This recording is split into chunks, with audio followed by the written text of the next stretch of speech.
All right, guys, we're going to go over the Garmin app here on the iPhone. I have the iPhone XR. I figure it's pretty much similar across the board on the other iPhones. So we're going to go into the Garmin Connect. It looks like this. We're going to give it a chance to load. Now, on your watch, you'll see the little circle on the upper right side. I usually hit that one, especially first thing in the morning, and then I like to also sync it right before I go to bed. Now, at this point, I've just sunk my phone a couple of times in preparation for the video, but you'll see that green dot go around the circle of the watch. We're going to do a little background on just what you're looking at right through here with the menu. So you'll see the most important biometrics here as far as heart rate, steps, intensity minutes, stress calories, and sleep. What you'll see on the upper right side of, let's look at this heart rate here, at the upper right side with the bars, you can hit that one and it's going to take you into the graph. So you can see we have the 7-day, we have the 4-week, and we have the 12-month. So we can look at heart rate variability or heart rate range within that.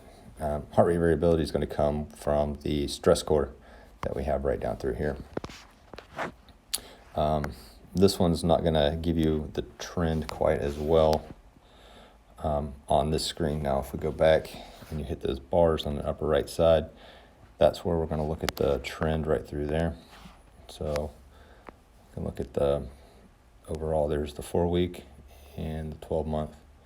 And with the stress score, we look at it from an overall trend standpoint. Try not to look at it day to day. But we do want to target so you have an idea if something's going on from day to day.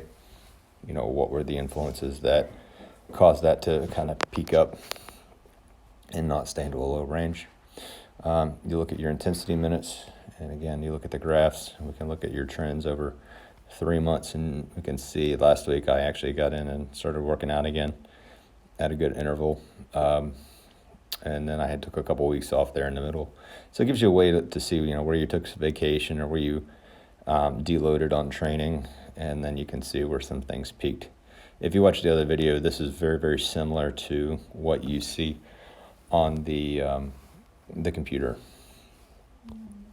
So we'll go through the calories, the sleep. Same thing with this one. You hit that upper bar with the menu, and it gives you an idea what the deep sleep is. With the dark blue, the light blue is going to be your light sleep, the purple is going to be your REM, and the pink is going to be the awake time. If you hit that help in the upper right side, and any of these, it'll help to explain what you're looking at. So an explanation of what the Garmin device is using and the app's using for their measurements. So we'll back right out of there. If you scroll down there, you're going to see a snapshot. I have mine set up where I need 8 hours of sleep, and I get a little check mark there when things go positive. Keep going. You can get an idea what you did yesterday. So in this case, I had a little bit of workout. Heart rate was nice and low when I was sleeping. Got up okay during the workout. Steps, fitness level. So we got a good idea of the biometrics. And there's your snapshot of the last 7 days. Now, if we go down to the very bottom here where it says My Day, and then you're going to go over here where it says Challenges. This is if you have challenges set up with your connections. So at the very top there, you're going to look at connections, and you can see we have some people, plus 5 other people in there. So I can create a challenge if I want to, or receive challenges in that area. You go at the bottom, very bottom again there, it says Calendar. This gives you an idea of what's going on. So if we're going to look at yesterday, it gives us an idea of the steps, strength, sleep, heart rate. So just a different way of getting the same biometrics data. Newsfeed is going to be where I worked out, and you see my connections over here and what they've done, so we can actually, encourage each other with likes or communicate there. And then we can do step goals that way. So I'm going to go back down here to My Day. Now on the far right side is going to be your More. This just gives you another menu to start looking at, let's just say performance stats. And then I can dig into like my VO2 max, training curve, power curve, thresholds. If you have some of the other devices like the Human, you can actually look at some of the lactic acid thresholds and heart rate variability, stress if you wear your heart strap and use the app on your watch, you can get a little bit better accuracy of heart rate, stress, HRV. Gear is where you can add in your shoes, or if your clips, so that gear wears out, so you want to make sure you keep track of it. There's other areas here where you can add in connections. You can add in your groups. So I'm part of the Appear on Me group, so you can just click on that, and it's going to take you into the group with the other members. I want to mention this live track. If you run or trail run or bicycle, this is a good way to be able to let your spouse or friends or either members of Garmin know where you are, as long as you have cell service. So mine's set up right here where it says share web link by email. My wife's going to get an email every time I go out trail running. So there, right underneath there, you put recipients. That way I know if I fall or something crazy happens, she's going to be able to find me with that one. So that's where it is. I don't golf, but you can use the golf course information right down through there.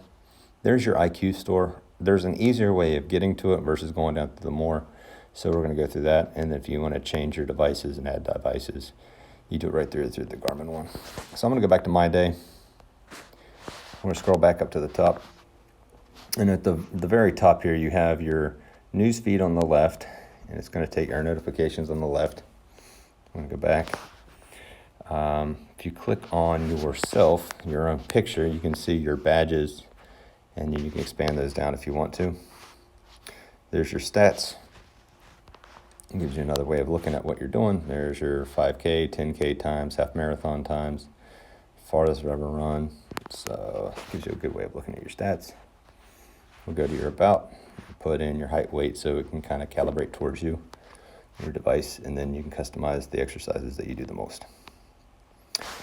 One more thing, if we go right over here, if you hit the edit, this is where you can change your name, your location, or your profile, who it's accessible, and what you want to share on your profile.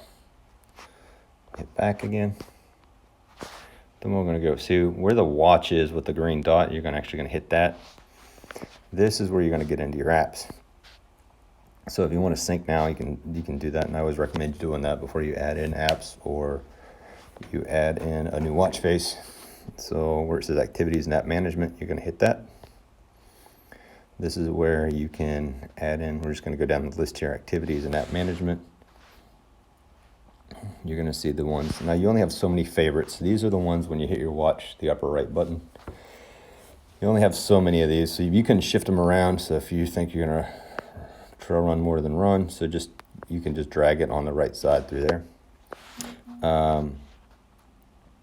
And then you can erase them. So what we can look at over here is if we want to add treadmill. We can't do it right now, but if I wanted to get rid of cardio, pull it down here, then I can move treadmill back up. So we're going to go back there. Widgets.